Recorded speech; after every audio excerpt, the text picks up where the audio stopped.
بسم اللہ الرحمن الرحیم۔ ماہ رمضان کی 27ویں رات کے خاص نوافل۔ جو کوئی شخص اس رات کو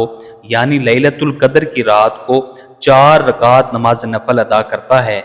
تو ان نوافل کی برکت سے جب وہ بندہ مرتا ہے تو اس سے موت کی سختی کو دور کر دیا جاتا ہے اور اس کو عذاب قبر سے بھی محفوظ کر دیا جاتا ہے۔ یہ نوافل ادا کیسے کرنے ہیں، آئیے طریقے کو سماعت فرما لیجئے۔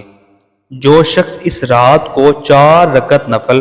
2 رکعت کر کے اس طرح سے پڑھے کہ ہر رکعت میں سورۃ فاتحہ کے بعد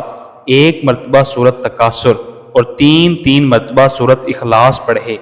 بفضل خدا بند کریم جب موت کا وقت قریب ہوگا تو اس سے موت کی سختی و شدت آسان ہو جائے گی اور اللہ تعالیٰ اپنے فضل و کرم سے قبر کا عذاب معاف فرما دیں گے۔ اور جو شخص اس رات کو 4 رکعت نفل 2 رکعت کر کے اس طرح سے پڑھے کہ ہر رکعت میں سورۃ فاتحہ کے بعد 1 مرتبہ سورۃ علم نشرح اور 3 مرتبہ سورۃ اخلاص پڑھے اور سلام پھیرنے کے بعد 27 مرتبہ سورۃ قدر پڑھے تو انشاءاللہ ڈھیروں ثواب کمائے گا۔